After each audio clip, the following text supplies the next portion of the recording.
Students, welcome to D Kumar classes. तो आज हम लोग अविनाश एनर्जी से रिलेटेड कुछ क्वेश्चंस करेंगे जो प्रीवियस ईयर में आए हैं और कुछ एक्स्ट्रा क्वेश्चंस जो कि इम्पॉर्टेंट होगा, पूछता रहता है अविनाश एनर्जी। ऐसे ionisation energy here and there भी यूज होती रहती हैं, इसलिए से हम लोग बेसिक केमिस्ट्री में पढ़ रहे हैं। एक्चुअली ये पीरियोडिक टेबल में है पढ़ना। अविनाश एनर्जी एटॉमिक साइज जो आपने पढ़ा वो पीरियोडिक टेबल में है, अविनाश एनर्जी है, इलेक्ट्रॉन नेगेटिविटी है, ये सब पीरियोडिक टेबल में। लेकिन मैं बेसिक क्लास में इसलिए कर दे रहा हूँ क्योंकि ये सारी चीज़ें हेयर एंड देयर यूज होती हैं, ये इंपॉर्टेंट टॉपिक है इसलिए इसका यूज भी है। तो मैंने आपको बताया अविनाश एनर्जी क्या है, एक बार मैं रिकॉल कर देता हूँ जो पिछले लेक्चर्स में मैंने आपको बताया। तो मैंने आपको बताया कि अविनाश एनर्जी क्या है। तो what is ionisation energy, ionisation energy और ionisation potential. Potential means energy. तो अविनाश पोटेंशियल और अविनाश एनर्जी क्या है? तो minimum amount of energy required to remove an electron from gaseous isolated atom is called ionisation energy. Ionisation energy और ionisation potential क्या है? तो minimum amount of energy required to remove an electron from gaseous isolated atom is called ionisation energy. किसी gaseous isolated atom से एक electron को just बाहर निकालने में जो एनर्जी लगती है उस एनर्जी को हम अविनाश एनर्जी और अविनाश पोटेंशियल कहते हैं। फर्स्ट इलेक्ट्रॉन को जस्ट बाहर निकालने में जो एनर्जी लगती है that is the first Avinash energy. Second electron को बाहर निकालने में जो एनर्जी लगती है that is second Avinash energy. Third electron को जस्ट बाहर निकालने में जो एनर्जी लगती है that is third Avinash energy. Fourth electron को जस्ट बाहर निकालने में जो एनर्जी लगती है फोर्थ अविनाश एनर्जी। तो जैसे जैसे एक एटम से इलेक्ट्रॉन को हम निकालते जाते हैं, जैसे जैसे एक एटम से इलेक्ट्रॉन को निकालते जाते हैं, बचे हुए इलेक्ट्रॉन्स के ऊपर न्यूक्लियस की अट्रैक्शन फोर्स बढ़ती जाती है। इस कारण से अविनाश एनर्जी की जो वैल्यू होती है वो बढ़ती चली जाती है।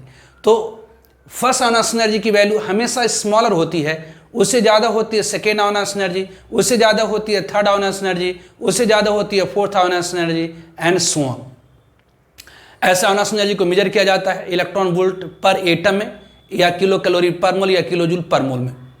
फैक्टर्स अफेक्टिंग अविनाश एनर्जी मैंने आपको बताया था। First one the nuclear charge. तो जितनी ज़्यादा न्यूक्लियस में प्रोटॉन्स होगी, पॉजिटिव चार्ज होगी, इलेक्ट्रॉन्स के ऊपर उतनी ज़्यादा न्यूक्लियस की तरफ अट्रैक्शन होगी, मतलब इलेक्ट्रॉन को निकालने में ज़्यादा एनर्जी लगेगी, मतलब अविनाश एनर्जी ज़्यादा होगी। मतलब हम सिंपल वर्ड में कहते हैं कि जो अविनाश एनर्जी होती है वो डायरेक्टली प्रोपोर्शनल होती है न्यूक्लियर चार्ज के। सेकेंड फैक्टर मैंने आपको बताया था स्क्रीनिंग इफेक्ट और शील्डिंग इफेक्ट। ये स्क्रीनिंग इफेक्ट और शील्डिंग इफेक्ट क्या होती है? तो effect of repulsion produced by inner shells electron और आउटर इलेक्ट्रॉन। इनर सेल्स की जो इलेक्ट्रॉन्स होती है वो आउटर इलेक्ट्रॉन को बाहर को रिपेल करता है, इसके कारण जो इफेक्ट पैदा होती उसे हम स्क्रीनिंग इफेक्ट और शील्डिंग इफेक्ट कहते हैं। तो जितनी ज़्यादा स्क्रीनिंग इफेक्ट और शील्डिंग इफेक्ट होगी, मतलब जितनी ज़्यादा बाहर को रिपल्शन होगी इलेक्ट्रॉन को निकालने में, उतनी कम एनर्जी लगती है। तो जैसे जैसे बाहर की ओर रिपल्शन होगी इलेक्ट्रॉन को निकालने में आपको कम एनर्जी लगेगी, मतलब जितनी ज़्यादा स्क्रीनिंग इफेक्ट होगी अविनाश एनर्जी की वैल्यू उतनी कम होगी। मतलब अविनाश एनर्जी इन्वर्सली प्रोपोर्शनल होती है किसके? तो स्क्रीनिंग इफेक्ट। स्क्रीनिंग इफेक्ट बढ़ने से अविनाश एनर्जी की जो वैल्यू है वो डिक्रीज कर जाती है। थर्ड वन, तीसरी फैक्टर जो आपको मैंने बताया था द नंबर ऑफ ऑर्बिट्स या नंबर ऑफ सेल्स। तो सेल्स की संख्या बढ़ने से न्यूक्लियर और आउटर इलेक्ट्रॉन के बीच की दूरी बढ़ जाती है। सेल्स की संख्या बढ़ने से न्यूक्लियस और आउटर इलेक्ट्रॉन के बीच की दूरी बढ़ जाती है। तो अगर दूरी बढ़ गई है, इलेक्ट्रॉन के ऊपर अंदर को लगने वाला अट्रैक्शन घट गया है, तो एनर्जी आपको कम लगेगी। मतलब ionisation energy directly inversely proportional होती है नंबर ऑफ ऑर्बिट्स की। फोर्थ फैक्टर आपको मैंने बताया था हाफ फिल और फुल फिल सब ऑर्बिट्स। तो हाफ फिल और full fill sub orbits more stable होती है and compare to adjacent partially filled sub orbit. तो हाफ फिल और full fill sub orbits are more stable than adjacent partially filled sub orbits. इसलिए first ionisation potential beryllium की ज़्यादा होती है boron से। ऐसे में लगता है कि बोरॉन के न्यूक्लियस में ज़्यादा प्रोटॉन है, तो बोरॉन की अविनाश एनर्जी ज़्यादा होना चाहिए बेरिलियम से, लेकिन नहीं, बेरिलियम की फर्स्ट अविनाश एनर्जी ज़्यादा होता है बोरॉन से, क्योंकि आउटरमोस्ट सब ऑर्बिट ऑफ बेरिलियम ज़्यादा है किससे? आउटरमोस्ट सब orbit of beryllium more stable है किससे? तो बोरॉन से। उसी तरह से फर्स्ट अविनाश एनर्जी नाइट्रोजन की ज़्यादा होती है ऑक्सीजन से, मैग्नीशियम की ज़्यादा होती है एल्युमिनियम से, फास्फोरस की ज़्यादा होती है सल्फर से। फिर मैंने आपको बताया था इनर्ट कॉन्फिगरेशन। इनर्ट कॉन्फिगरेशन क्या है? यदि किसी आयन की इलेक्ट्रॉनिक कॉन्फिगरेशन या किसी एटम और आयन की इलेक्ट्रॉनिक कॉन्फिगरेशन, मतलब सिंपली किसी स्पेसीज की electronic configuration helium, neon, argon, krypton, xenon और रेडॉन जैसी हो जाती है तो उसे हम इनर्ट कॉन्फिगरेशन कहते हैं। इनर्ट कॉन्फिगरेशन हाईली स्टेबल होती है। यदि हम एक इलेक्ट्रॉन को इनर्ट कॉन्फिगरेशन से निकालें तो बहुत ज़्यादा अमाउंट ऑफ एनर्जी लग जाती है। मतलब हम लोग सिंपली कहते हैं कि jump in ionise energy is observed. तो यदि कहीं पर इनर्ट कॉन्फिगरेशन आ जाता है, इनर्ट कॉन्फिगरेशन से अगर आप इलेक्ट्रॉन को निकालेंगे तो सडन जंप हो जाएगी किसकी? आयोनाइज एनर्जी की। फिर मैंने आपको बताया था variation of ionise energy in periodic table. Periodic table क्या है? तो periodic table is basically arrangement of elements in order of increasing atomic number such that elements with similar property lies in single vertical column call group and horizontal rows और call period. पूरे periodic table में 18 vertical column है, मतलब 18 group है, और 7 horizontal रोज मतलब 7 period है। तो फर्स्ट पीरियड में मात्र 2 एलिमेंट है, हाइड्रोजन हीलियम। सेकेंड और थर्ड में दोनों में 8 एलिमेंट है। थर्ड और फोर्थ में फोर्थ और फिफ्थ में 18 एलिमेंट है। सिक्स्थ में 32 एलिमेंट और सेवेंथ में इनकम्प्लीट पीरियड है। तो variation of ionise energy periodic table बताए थे कि अगर पीरियोडिक टेबल के पीरियड में लेफ्ट से राइट जाएंगे तो नंबर ऑफ ऑर्बिट सेम रहती हैं, लेकिन न्यूक्लियर चार्ज बढ़ने से आयोनाइज एनर्जी की वैल्यू बढ़ जाती है। तो पीरियड में जब हम लेफ्ट से राइट जाते हैं नंबर ऑफ ऑर्बिट सेम रहती, लेकिन न्यूक्लियस में प्रोटॉन की संख्या बढ़ने से, न्यूक्लियस में पॉजिटिव चार्ज बढ़ने से आयोनाइज एनर्जी की वैल्यू बढ़ जाती है। तो हमें लगता है कि लिथियम की आयोनाइज एनर्जी कम होना चाहिए, उससे ज़्यादा बेरिलियम, उससे ज़्यादा बोरॉन, उससे ज़्यादा carbon, nitrogen, oxygen, fluorine, neon. लेकिन नहीं, ऑब्वियसली यहाँ पर एक्सेप्शन हो जाता था बेरिलियम और बोरॉन में। इसे पोजीशन को एक्सचेंज कर देना है, मतलब लिथियम लेसर होगा किससे? तो बोरॉन से। बोरॉन से ज़्यादा होगा बेरिलियम की, कार्बन उससे ज़्यादा कार्बन, फिर नाइट्रोजन ऑक्सीजन में एक्सेप्शन हो जाता है, ऑक्सीजन लेसर हो जाता है नाइट्रोजन से, फिर फ्लोरीन, ये नियॉन। उस तरह से ग्रुप में ऊपर से नीचे आएंगे तो आयोनाइज एनर्जी घटती चली जाएगी। तो पीरियोडिक टेबल में ऊपर से नीचे आने पर आयोनाइज एनर्जी घटती है, इधर से इधर जाने पर बढ़ती है। ऊपर से नीचे आने पर घटेगा, मतलब नीचे से ऊपर जाने पर बढ़ेगा। फिर इधर से इधर जाएंगे तो घटेगा, फिर घटेगा, बढ़ेगा, फिर बढ़ेगा, फिर घटेगा, फिर घटेगा। तो यहाँ पर वाला मिनिमम होता है, यहाँ पर वाला मैक्सिमम। तो पूरे पीरियोडिक टेबल में सबसे ज्यादा आयोनाइज एनर्जी किसकी होती है? तो हीलियम की। और सबसे कम किसकी होती है? फ्रेंड्स की। तो क्वेश्चंस देखते हैं, कुछ क्वेश्चंस है जो प्रीवियस में आए हुए हैं भी है। Write correct order of first ionise energy of following sets. Set मतलब समूह, ये सेट दिया हुआ है। करे इसकी फर्स्ट आयोनाइज एनर्जी की ऑर्डर बताइए। करे मैग्नीशियम, एल्युमिनियम, सिलिकॉन, सोडियम। अब जरा देखिए यहाँ पर आपका क्या है? तो मैग्नीशियम कहाँ पर है? तो यहाँ पर है। एल्युमिनियम कहाँ पर है? तो यहाँ पर है। सिलिकॉन कहाँ पर है? यहाँ पर है। सोडियम कहाँ पर? यहाँ पर है। तो पीरियोडिक टेबल में ये सोडियम, मैग्नीशियम, एल्युमिनियम, सिलिकॉन ये आपका क्या है? तो एक ही पीरियड का है। तो पीरियड में जब लेफ्ट से राइट जाएंगे, पीरियड से में लेफ्ट से राइट जाएंगे तो आयोनाइज एनर्जी क्या होगी? तो इंक्रीज करेगी। इसीलिए यहाँ पर सॉल्यूशन में क्या होगी? तो यहाँ पर फर्स्ट वन कि सोडियम की आयोनाइज एनर्जी सबसे कम होगी, उससे ज्यादा मैग्नीशियम, और हमें लग रहा है मैग्नीशियम से ज्यादा होना चाहिए एल्युमिनियम की। लेकिन एक्सेप्शन याद रखिए, मैग्नीशियम और एल्युमिनियम में एक्सेप्शन है, याद रखिए मैग्नीशियम और एल्युमिनियम में एक्सेप्शन है। मैग्नीशियम का ionise energy, first ionise energy ज्यादा हो जाती है एल्युमिनियम से। क्यों? क्योंकि मैग्नीशियम की एटमॉस्फेरिक सब ऑर्बिट फुलफिल है। तो सोडियम लेसर होगी किससे? एल्युमिनियम से। एल्युमिनियम लेसर होगी मैग्नीशियम से, ध्यान एक्सेप्शन होता है। और ये लेसर होगी किससे? तो सिलिकॉन से। तो ये फर्स्ट की ऑर्डर होगी। उस तरह से सेकेंड वन आ जाइए। सेकेंड वन क्या है? Lithium, beryllium, sodium and boron. Lithium यहां पर है, ये लिथियम है, फिर आपका बेरिलियम है, फिर आपका सोडियम है, फिर आपका बोरॉन है। ये तो जरा ध्यान दीजिए, ग्रुप में ऊपर से नीचे आने पर, ग्रुप में ऊपर से नीचे आने पर आयोनाइज एनर्जी घटती है, तो नीचे से ऊपर जाने पर बढ़ेंगे। ग्रुप में ऊपर से नीचे आने पर घटती है तो नीचे से ऊपर जाने पर बढ़ेंगे, मतलब सोडियम की कम होगी, उससे ज्यादा होगा लिथियम की। तो सोडियम की सबसे कम हो जाएंगे, उससे ज्यादा हो जाएगी लिथियम की, और लिथियम से ज्यादा होगा बेरिलियम और बोरॉन। लेकिन ध्यान रखिए, बेरिलियम और बोरॉन में एक्सेप्शन है, बेरिलियम और बोरॉन में एक्सेप्शन है। बेरिलियम की फर्स्ट आयोनाइज एनर्जी ज्यादा होती है बोरॉन से। क्यों? क्योंकि बेरिलियम की एटमॉस्फेरिक सब ऑर्बिट फुलफिल है। तो लिथियम, सोडियम की सबसे कम, उससे ज्यादा लिथियम। अब बेरिलियम और बोरॉन में किसकी होगी? तो बोरॉन की। बोरॉन की लेसर होती है किससे? बेरिलियम से। क्यों? बेरिलियम की ज्यादा क्यों हो जाती? क्योंकि बेरिलियम की एटमॉस्फेरिक सब ऑर्बिट क्या होती है? फुलफिल होती है। एक्सेप्शन है, इसे याद रखना, बड़ा इंपॉर्टेंट है जी। नौ थर्ड वन, तीसरा nitrogen, phosphorus, silicon, sodium and potassium. यहां देखिए, ये पोटेशियम है, ये पोटेशियम है, ये आपका सोडियम है, ठीक है। फिर क्या है? पोटेशियम है, सोडियम है, सिलिकॉन है, ये आपका सिलिकॉन है, ये फास्फोरस है, फिर नाइट्रोजन है, ये है जी। इसके आयोनाइजेशन एनर्जी की ऑर्डर लिखनी है। तो अभी जस्ट मैंने आपको बताया कि ग्रुप में ऊपर से नीचे आने पर आयोनाइजेशन एनर्जी डिक्रीज करती है, तो नीचे ऊपर से नीचे आने पर डिक्रीज करता है, तो नीचे से ऊपर जाने पर क्या होगा, इंक्रीज करेगा। ऊपर ग्रुप में ऊपर से नीचे आने पर आयोनाइजेशन एनर्जी डिक्रीज करती है, तो नीचे से ऊपर जाने पर क्या होगी, इंक्रीज करेंगे। इसका मतलब ये हुआ कि जो पोटेशियम की आयोनाइजेशन एनर्जी होगी वो सबसे कम होगी, उससे ज्यादा होगी किसकी, तो सोडियम की होगी। इस अब देखिए पीरियड में लेफ्ट से राइट जाने पर इंक्रीज करता है, ध्यान रखिए, ग्रुप में ऊपर से नीचे आने पर डिक्रीज, तो नीचे से ऊपर जाने पर इंक्रीज करेगा, फिर इधर सीधे जाने पर इंक्रीज करेगा, इंक्रीज करेगा, इंक्रीज करेगा, इंक्रीज करेगा, फिर आपको क्या आ जाएगा, तो सिलिकॉन आ जाएगा, फिर आ जाएगा फास्फोरस, फिर आपका आ जाएगा नाइट्रोजन। ये हो जाएगी आयोनाइजेशन एनर्जी की ऑर्डर। ठीक है, अब आ जाइए फोर्थ वन आ जाइए। Nitrogen carbon oxygen beryllium boron, nitrogen carbon oxygen beryllium boron, CPMT 2001 में पूछा है। नाइट्रोजन ये आपका है नाइट्रोजन, फिर है आपका कार्बन, नाइट्रोजन है, फिर है आपका कार्बन, फिर है आपका ऑक्सीजन, फिर है आपका बेरिलियम, फिर है आपका बोरॉन। इसकी ऑर्डर देखना है। तो अभी जैसा आपने पढ़ा कि पीरियोडिक टेबल के पीरियड में लेफ्ट से राइट जाने पर आयोनाइजेशन एनर्जी की वैल्यू बढ़ती है। मतलब हमें लग रहा है कि बेरिलियम की कम होना चाहिए, उससे ज्यादा बोरॉन, उससे ज्यादा कार्बन, नाइट्रोजन, ऑक्सीजन, लेकिन अपवाद भी तो है कि बेरिलियम की फर्स्ट आयोनाइजेशन एनर्जी ज्यादा होती है किससे, बोरॉन से, और नाइट्रोजन की फर्स्ट आयोनाइजेशन एनर्जी ज्यादा होती है किससे, ऑक्सीजन से। क्यों? क्योंकि आउटरमोस्ट सब ऑर्बिट फुलफिल है या हाफ फिल है। तो यहां पर हमें लग रहा है कि बेरिलियम की कम होना चाहिए, लेकिन नहीं, बोरॉन से बेरिलियम की ज्यादा होती है, उसके बाद कार्बन की। अब यहां नाइट्रोजन ऑक्सीजन में एक्सेप्शन है। एक्सेप्शन कहां पर है, तो यहां पर है।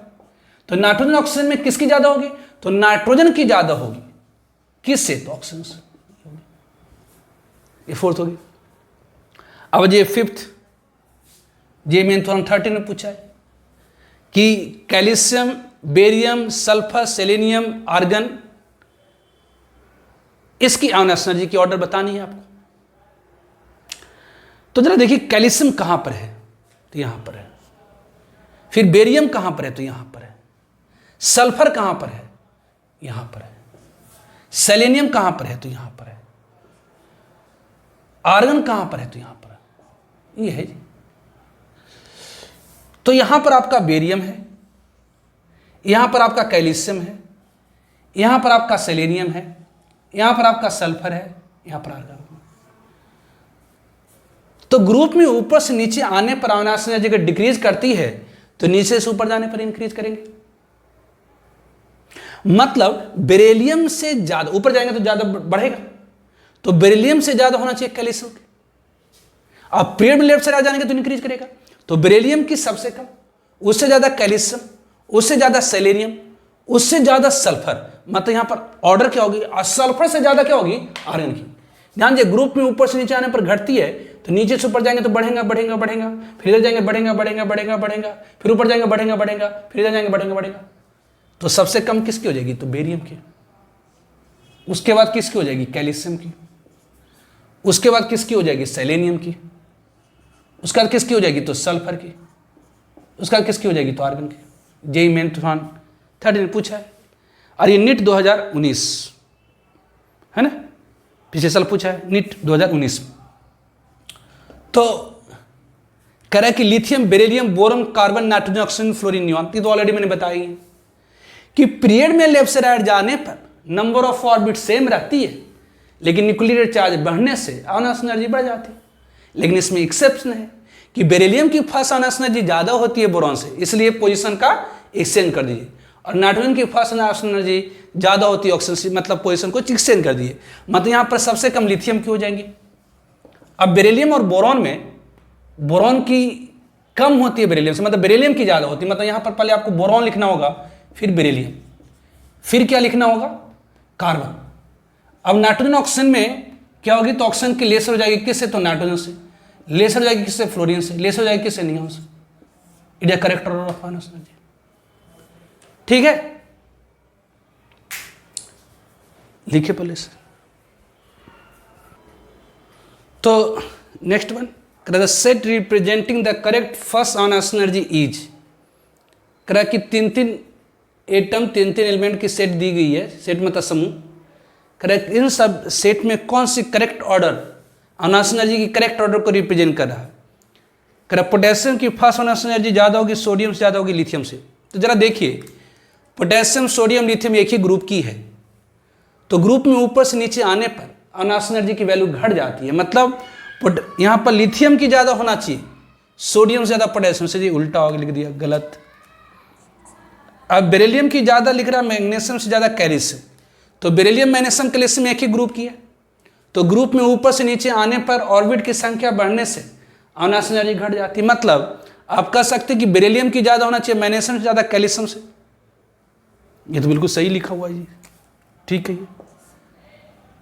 देखिए जेई आईडी 1 में पूछा है, एक्चुअली एडवांस में है, इसे मोर देन 1 चॉइस भी करेक्ट होने की संभावना होती है, इसलिए और चेक करेंगे। Boron correct, greater than carbon, greater than nitrogen. यहाँ बेरिलियम है, बोरॉन, कार्बन, नाइट्रोजन। अब पीरियड है ये बोरॉन, कार्बन, नाइट्रोजन एक ही पीरियड की है, सेकेंड पीरियड की है। तो पीरियड में लेफ्ट से राइट जाने पर नंबर ऑफ ऑर्बिट तो सेम रहती है, लेकिन न्यूक्लियर चार्ज बढ़ने से आयनस एनर्जी बढ़ जाती है। मतलब नाइट्रोजन की ज़्यादा होना चाहिए कार्बन से ज़्यादा बोरॉन से, उल्टा लिख दिया, मतलब गलत है। ये जर्मेनियम, सिलिकॉन, कार्बन, ये 14th ग्रुप का है। वो ग्रुप में ऊपर से नीचे आने पर आयनस एनर्जी की वैल्यू घट जाती है। मतलब कार्बन की ज़्यादा होना चाहिए सिलिकॉन से ज़्यादा जर्मेनियम से, उल्टा लिख दिया, गलत। तो यहाँ पर करेक्ट ऑप्शन कौन सी होगी, तो बी। ये सीबीएसई पीएमटी 2009, मतलब जो नीट होता है वो पहले सीबीएसई पीएमटी कहलाता था। क्वेश्चन है कि among the following elements which have highest ionisation energy, निम्नलिखित में से जो 4 ऑप्शन दिया गया है, इन चारों ऑप्शन में किसकी आयनस एनर्जी सबसे ज़्यादा है। करें among the following elements which have highest ionisation energy, करें इन सब में किसकी आयनस एनर्जी सबसे ज़्यादा है। अब गौर से अगर देखिए तो ये नियॉन 3s2 3p2, ये आर्गन 3d10 4s2 4p3, ये नियॉन 3s2 3p1, ये नियॉन 3s2 3p3 है। तो इन सब में अगर देखिए तो ये ऑटमोस्ट सब ऑर्बिट यहाँ पर हाफ फिल्ड है, ये सारा पार्शियल फील्ड है, ये भी हाफ फील्ड है। तो आपने पढ़ा कि हाफ फील्ड जो सब ऑर्बिट्स होती हैं वो मोर स्टेबल होती है, हाफ फील्ड जो सब ऑर्बिट्स होती हैं वो मोर स्टेबल होती है, इसलिए जो फर्स्ट आयनस एनर्जी होगी वो ज़्यादा होगी एज कम्पेयर टू एडजेसेंट, मतलब अगल बगल के पार्शियली फील्ड सब ऑर्बिट्स। मतलब ये बी और डी की ज़्यादा होना चाहिए एनसी से। अब ये बी और डी में किसकी ज़्यादा होगी, तो अब जरा देखिए, ये भी हाफ फील्ड है, ये भी हाफ फील्ड है, ये भी हाफ फील्ड है, ये, लेकिन ये फोर्थ ऑर्बिट की हाफ फील्ड है। मतलब ऑर्बिट की संख्या बढ़ गई, तो ऑर्बिट की संख्या बढ़ने से क्या होगी, आयनस एनर्जी की वैल्यू घट जाएगी। तो ये फोर्थ ऑर्बिट की हाफ फील्ड है, ये थर्ड ऑर्बिट की हाफ फील्ड है। तो यहां पर ऑर्बिट की संख्या बढ़ जाने से न्यूक्लियस से आउटरमोस्ट सबसेल की दूरी बढ़ गई। अगर न्यूक्लियस से आउटरमोस्ट सबसेल की दूरी बढ़ गई तो इलेक्ट्रॉन को निकालना आसान हो जाएगा, मतलब यहां पर आयनस एनर्जी कम लगेगी। जबकि ये थर्ड ऑर्बिट का न्यूक्लियस से नजदीक है, यहाँ के इलेक्ट्रॉन के ऊपर न्यूक्लियस की जो अट्रैक्शन होगी, न्यूक्लियस की जो पकड़ होगी वो ज़्यादा होगी, इस कारण से इसकी फर्स्ट आयनस एनर्जी ज़्यादा होगी। कैसे डिसाइड करें, यहाँ पर हाफ फील्ड था, हाफ फील्ड वाला जो मोर स्टेबल होता है, इस कारण से उसकी फर्स्ट आयनस एनर्जी ज़्यादा होगी पार्शियली। फिर सब ऑर्बिट से अब इन दोनों में देखें कि ये तो फोर्थ ऑर्बिट का, ये थर्ड ऑर्बिट का न्यूक्लियस के नज़दीक है, इस इलेक्ट्रॉन के ऊपर ज़्यादा न्यूक्लियस की अट्रैक्शन होगी, इस कारण से इलेक्ट्रॉन को निकालने में ज़्यादा एनर्जी लगेगी, मतलब आयनस एनर्जी ज़्यादा होगी। मतलब इन सब में किसकी ज़्यादा आयनस एनर्जी होगी, तो डी की। ठीक है, तो another example, which of the following electronic configuration of an atom have the lowest ionisation enthalpy, निम्नलिखित में से किसकी आयनस एंथैल्पी सबसे कम है। अब जरा देखिए, ये है 1s2 2s2 2p3, ये इलेक्ट्रॉनिक कॉन्फिगरेशन है किसकी, इलेक्ट्रॉन की काउंट करिए, 2 2 4 3 7, किसकी है, तो 7 इलेक्ट्रॉन नाइट्रोजन के, तो ये नाइट्रोजन की इलेक्ट्रॉनिक कॉन्फिगरेशन। ये क्या है, तो 1s2 2s2 2p5, सॉरी ये 2p6 3s1 है। ये किसकी इलेक्ट्रॉनिक कॉन्फिगरेशन, कहेंगे जी ये सोडियम की है। अब ये 1s2 2s2 2p6 किसकी इलेक्ट्रॉनिक कॉन्फिगरेशन है, ये आर्गन की है। और ये किसकी है, 1s2 2s2 2p5 किसकी है, तो फ्लोरीन की है। तो यहाँ nitrogen, sodium, argon and fluorine है। तो क्वेश्चन करें किसकी आनास एनर्जी सबसे कम, तो यहां पर आपका सोडियम है, नाइट्रोजन है, आर्गन है और फ्लोरीन है। तो आप जान रहे हैं कि यहां से अगर चलना शुरू करेंगे तो आनास एनर्जी बढ़ता जाएगा, बढ़ता जाएगा, बढ़ता जाएगा, बढ़ता जाएगा, बढ़ता जाएगा, ऊपर जाएंगे तब भी बढ़ेगा, और आगे बढ़ करके ऊपर बढ़ेंगे तब भी बढ़ेगा, और आगे बढ़ेंगे तब भी बढ़ेगा। मतलब यहां पर सबसे कम होगी। इधर जैसे आप बढ़ना शुरू कर देंगे आनास एनर्जी बढ़ती चली जाएगी, बढ़ती चली जाएंगी, ऊपर जाएंगे तो और बढ़ जाएगा, और आगे चल के ऊपर बढ़ेगा तो और ज्यादा बढ़ जाएगा, और आगे बढ़ जाएंगे तो और ज्यादा बढ़ जाएगा। लेकिन आप पूछ रहा सबसे कम, तो यहाँ सबसे कम किसकी हो जाएगी, तो सोडियम की हो जाएंगी। सोडियम की आनास एनर्जी सबसे कम। नेक्स्ट बंद करा, the first ionisation potential in electron volt of beryllium and boron respectively are. करा फर्स्ट आनासन पोटेंशियल बेरिलियम और बोरॉन की निम्नलिखित में से कौन सी है। 8.29 electron volt, 9.32 electron volt. Electron volt is the smallest unit of energy. 1 electron volt is equal to होती है 1.6 इंटू 10⁻⁻92। करा 8.29 electron volt, 9.32 electron volt, 9.32 electron volt, 9.32 electron volt, 8.29 electron volt, 8.29। करा कौन सी करेक्ट होगी। देखिए बेरिलियम एंड बोरॉन की first आनासन energy है, तो बेरिलियम की ऑटोमोस्ट सब ऑर्बिट फुलफिल्ड होती है, और बोरॉन की ऑटोमोस्ट सब ऑर्बिट क्या होती है, तो पार्शियली फिल होती है। तो जो फुलफिल सब ऑर्बिट्स होती हैं, जो फुलफिल सब ऑर्बिट्स होती है मोर स्टेबल होती है। तो बेरिलियम एंड बोरॉन में अगर आप तुलना करेंगे तो बेरिलियम के ऑटोमोस्ट सब ऑर्बिट फुलफिल्ड है, मतलब ये मोर स्टेबल है, मतलब इसकी फर्स्ट आनासन पोटेंशियल ज्यादा होगी किससे, तो बोरॉन से। ठीक है, तो ऑब्वियसली बेरिलियम की ज्यादा होगी बोरॉन से, मतलब पहले बड़ा वैल्यू होना चाहिए फिर छोटा वैल्यू होना चाहिए। आपको थोड़ी याद है कि बेरिलियम की इतनी आनासन एनर्जी होती है, बोरॉन की इतनी हो जाती है। मुझे भी नहीं याद है कि बेरिलियम की आनासन एनर्जी इतनी होती है, बोरॉन की इतनी होती है। तो कैसे बताएंगे, तो ऑब्वियस यहां पर सिर्फ हम ये जानते हैं कि बेरिलियम की ऑटोमोस्ट सब ऑर्बिट फुलफिल होती है 1:2:2, और बोरॉन की 1:2:2p1 होती है। तो ये फुलफिल है, इस कारण से बेरिलियम की ऑटोमोस्ट सब ऑर्बिट फुलफिल मतलब मोर स्टेबल, मतलब इसकी फर्स्ट आनासन एनर्जी ज्यादा होगी। तो पहले ज्यादा वैल्यू होना चाहिए फिर कम, तो पहले ये कम है फिर ज्यादा, ये गलत है। ये दोनों बराबर गलत है, ये दोनों बराबर गलत है, पहले ज्यादा फिर कम है, मतलब यहां पर D is the correct option. इस तरह से हम लोग आनासन एनर्जी और आनासन पोटेंशियल के क्वेश्चंस को करते हैं। आपको मैंने असाइनमेंट आपके अंदर अपलोड कर देंगे, उसको आप करिएगा, उसमें बहुत सारे क्वेश्चंस है।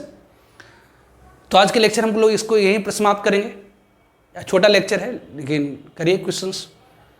नेक्स्ट लेक्चर में आपको मैं इलेक्ट्रॉन नेगेटिविटी बताऊंगा। ठीक है, ओके, बाय।